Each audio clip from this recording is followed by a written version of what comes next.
بسم اللہ الرحمن الرحیم۔ یہ اس ڈرامے کے حوالے سے تیسری قسط ہے۔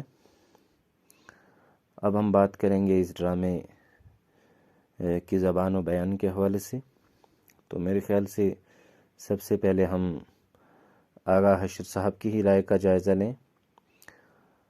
وہ کہتے ہیں کہ حشر ہی وہ شخص ہے جس نے اپنا سب سے پہلا انقلاب انگیز ڈرامہ اسیر حرص لکھ کر چترا بکاولی اور چندراولی کے قدیم دور ڈرامہ نویسی کا خاتمہ کر دیا، اور شیریں زبان اور رواں زبان، گوناگوں استعارات، بلند پایا تشبیہات، فلک پیما تخیل اور شوکت مآب الفاظ، بوکلمون جذبات، منطقیانہ طرز استقلال، فلسفیانہ مباحث سے ڈرامے کو روشناس کیا۔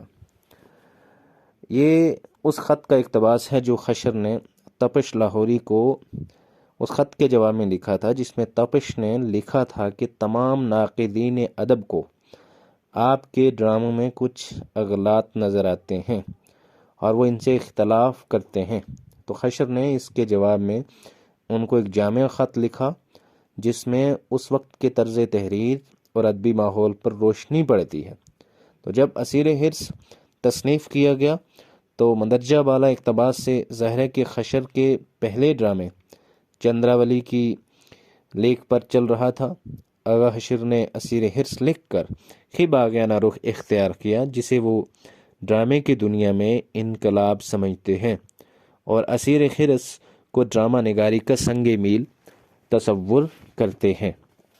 اس بات میں کوئی شک، کوئی شبے کی گنجائش نہیں کہ اسیر حرص سے ہی ڈرامہ نگاری میں نثری مکالموں کی شروعات ہوئی۔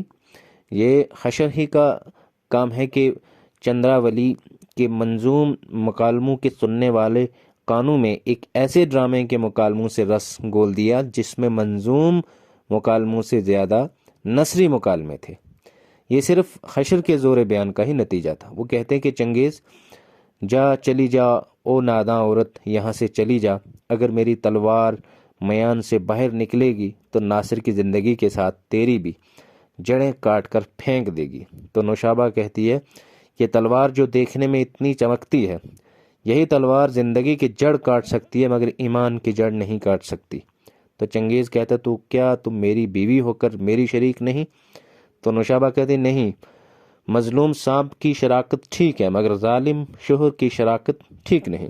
تو ان مکالموں سے یہ اندازہ ہو جاتا ہے کہ حشر نے زور بیان کی طاقت سے عوام کا دل جیت لیا تھا، اور اسیر حرص کی مقبولیت زیادہ تر زور بیان پر مبنی ہے۔ تو اسیر حرص میں نادر تشبیہات کی گلکاریاں جا بجا نظر آتی ہیں، اور پورے ڈرامے میں جو زبان کی چاشنی ہے وہ اور کہیں نہیں ہے۔ جب اسیر حرص کے کردار لکھنوی انداز سے مکالمے ادا کرتے ہیں تو دل میں گدگدی پیدا ہونے لگتی ہے، چونکہ جس زمانے میں اسیر حرص کی تخلیق ہوئی مقفع اور مسجع عبارت کا دور دورہ تھا، مگر حشر نے بڑی ثابت قدمی سے اسیر حرص کی زبان کو ٹکسالی اردو میں ڈھالنے کی کوشش کی، حالانکہ سامعین کا خیال کر کے جملوں کو تک بند بھی کیا ہے، اور کہیں کہیں بے محل الفاظ کا بھی استعمال ہے، لیکن یقیناً اسیر حرص کی زبان اس منزل کی طرف پہلا قدم تھا جس طرف ڈرامے کو جانا تھا، اور اس لیے ڈرامے کی دنیا میں اسیر حرص کا مقام دیگر خصوصیات کے علاوہ زبان و بیان کے اعتبار سے سنگ میل کی حیثیت رکھتا ہے۔ اب دیکھیے اس میں رستم کہتا ہے تو کیا شاہ مارا نہیں گیا؟ تو سپاہی کہتے ہیں جی نہیں، ہم غریبوں کا سہارا نہیں گیا، ابھی تک فضل کردگار ہے، شہنشاہ چنگیز کے ہاتھ میں گرفتار ہے۔ تو رستم کہتا او خدا او خدا، تو عجب ہے تیرا کام بھی عجب، تو ہی اس گناہ کی پشیمانی سے بدنامی کا داغ مٹاتا ہے، تو ہی دودھ کا دودھ پانی کا پانی کر دکھاتا ہے، بس اب جان جائے یا چھان جائے، خیات ہو یا وفات ہو، یا ناصر کو چھوڑاؤں گا، اس کے منہ سے اپنی بے گناہی کی گواہی دلاؤں گا، میں جبیں کے دل سے شک اور اپنے سر سے بدنامی کا داغ مٹاؤں گا۔ جہاں تک اس کے سیاسی و سماجی حیثیت ہے اس ڈرامے کی، تو اس حوالے سے میں آپ کو بتاؤں کہ جس زمانے میں اسیر حرص لکھا گیا اس وقت ہندوستان کے سیاسی حالات بڑے نازک دور سے گزر رہے تھے۔ ہندوستان میں مسلمانوں کے رہنما سر سید سمجھے جاتے تھے۔ وہ بہت ہی پرجوش محب وطن اور قوم پرست تھے۔ وہ کانگریس کے مخالف تھے اور یہی بہتر سمجھتے تھے کہ کانگریس سے الگ رہ کر مسلمان اپنی تعلیم کی طرف توجہ کریں۔ لیکن ایک طبقہ ایسا بھی جس نے اپنی ایک الگ راہ نکالی اور سر سید کی مخالفت کے باوجود وہ کانگریس میں شامل ہو گئے۔ لیکن سر سید کی مخالفت کے باوجود مسلمانوں کا ایک خاصا بڑا طبقہ کانگریس کا ہمنوا بن گیا اور وہ کانگریس میں شریک ہو کر حکومت کے خلاف جدوجہد میں حصہ لینے لگا۔ تو خود سر سید کے ایک رفیق مولانا شبلی نوانی کانگریس کے خم خیال ہو گئے۔ تو آغا حشر کا دل بھی ملک و قوم کی محبت کے جذبے سے سرشار تھا۔ وہ کانگریس اور اس کی تحریک سے متاثر تھے۔ سیاسی لیڈروں نے اپنا مورچہ سنبھالا اور آزادی کی لڑائی میں اپنے اپنے راستے کود پڑے، مگر مصنف کی تلوار تو قلم ہے اور وہ اسی کے ذریعے وہ کام کر دکھاتا ہے جو لاکھوں کی فوج نہیں کر سکتی۔ تو اس لیے حشر بھی چپ نہ رہ سکے۔ انہوں نے اپنے قلم کے جوہر اسیر حرص میں دکھائے اور قوم و وطن کی محبت ہی کے جذبے سے اسیر حرص کو لبریز کر دیا۔ تو اسیر حرص میں ناصر کے بہادر سپاہی اور سپہ سالار صفدر کے لڑکے کا سر کاٹ کر اس کے سامنے پیش کیا گیا، مگر اس کے قدموں میں رغزش نہ ہوئی اور اسے ظالم چنگیز کے سامنے پیش کیا گیا تو اس نے کتنی بہادری سے اپنی قوم و وطن کی محبت کا ثبوت پیش کیا۔ سپاہی، کس قدر گستاخیاں پیدا ہیں اس گفتار سے، اس کی باتوں کا جواب اب دیجئے تلوار سے۔ تو صفدر کہتا ہے کہ ٹھہرو ٹھہرو، اپنی تلوار کو اپنی میان کے گھونگھٹ میں چھپا لو، نہیں تو اس پر زنگ آ جائے گا۔ کیوں؟ کیا ایسے بہادروں سے ملک فتح کیا جائے گا جو ایک بے دست و پا پر تلوار اٹھاتے ہیں، شیر کو زنجیروں میں جکڑ کر لومڑیوں سے ڈراتے ہیں؟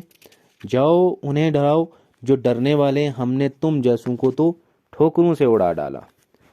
تو جب آزادی کے متوالوں کے کانوں میں یہ مکالمے پڑھتے ہوں گے تو ان کے حوصلوں کو بڑی تقویت ملتی ہوگی اور قوم کے دلوں میں ملت پر مر مٹنے کا جذبہ ابھر جاتا ہوگا۔ تو اس وقت انگریزوں کی زیادتیاں کچھ زیادہ ہی بڑھ گئی تھیں۔ تو ایک طرف عوام میں خود شناسی کا جذبہ بڑھ رہا تھا، حکومت کے جبر و استبداد کی پالیسی میں شدت پیدا ہو رہی تھی اور لارڈ کرزن کا دور حکومت ہندوستانی کے نقطہ نظر سے بدترین دور تھا۔ تو اسی وقت اس دور کو آغا حشر نے اپنے نظریے سے دیکھا اور چنگیز کے ظلم کے پردے میں انگریزوں کا ظلم دکھایا اور یہ بتانے کی کوشش کی کہ ظالم بادشاہ سے اس کی بیوی بھی مخالف اور بدزن ہو جاتی ہے اور اسے قتل کرنے پر آمادہ ہو جاتی ہے۔ نوشابہ چنگیز کی خوابگاہ میں اسے قتل کرنے جاتی ہے، رستم آ کر اسے روک لیتا ہے۔ اسی دوران چنگیز کی آنکھ کھل جاتی ہے اور وہ نوشابہ کو دیکھ کر اس پر لعنت ملامت کرتا ہے، مگر نوشابہ جواب دیتی ہے، نوشابہ، یہ سیر بد شگالی میرے وار کا اتنا خیال آیا مگر اپنے وار کا کچھ خیال نہ کیا جو سینکڑوں کا گلا خلال کیا۔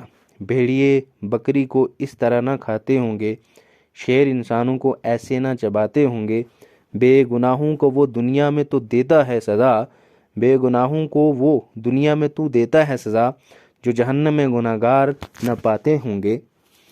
تو آگے چنگیز کہتا ہے کہ اچھا، تو اگر تو بھی دشمنوں کے ساتھ ہے تو تیری جان کب بچی جاتی ہے؟ چنگیز مارنا چاہتا ہے تو رستم اسے خبردار کرتا ہے۔ تو اس لیے ہم یہ کہہ سکتے ہیں کہ اسیر حرص کی سیاسی حیثیت بھی ہے اور اس ڈرامے نے آزادی کے متوالوں کے ذہن و دل میں وطن پرستی اور بہادری کا جذبہ پیدا کیا۔ تو جہاں تک اس ڈرامے کی ادبی حیثیت ہے تو ادبی لحاظ سے بھی یہ ڈرامہ کافی انفرادی حیثیت کا حامل ہے۔ پہلی چیز تو یہ کہ اوپیرا کے رنگ کا خاتمہ ہو جاتا ہے اس کی وجہ سے۔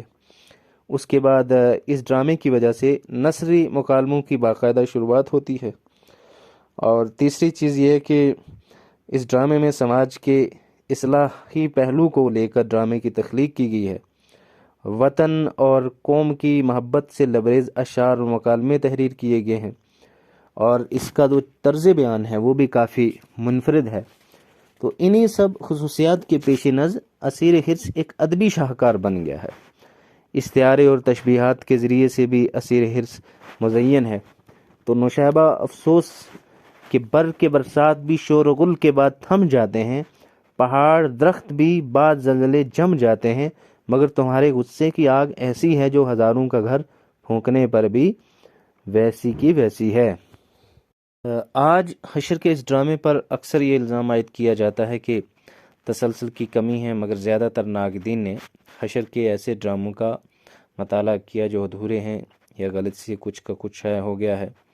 اگر صحیح ڈرامہ دستیاب کرنے کی بعد مطالعہ کریں تو یہ الزام ضرور آغا حشر کے سر سے اتر جائے گا۔ ویسے تو اس ڈرامے کے اقتباسات کئی کتابوں میں چھپے ہیں، اور اردو ہندی کے بیشتر کتابوں میں یہ اقتباس بھی ملتے ہیں، اس لیے جو ہے اس میں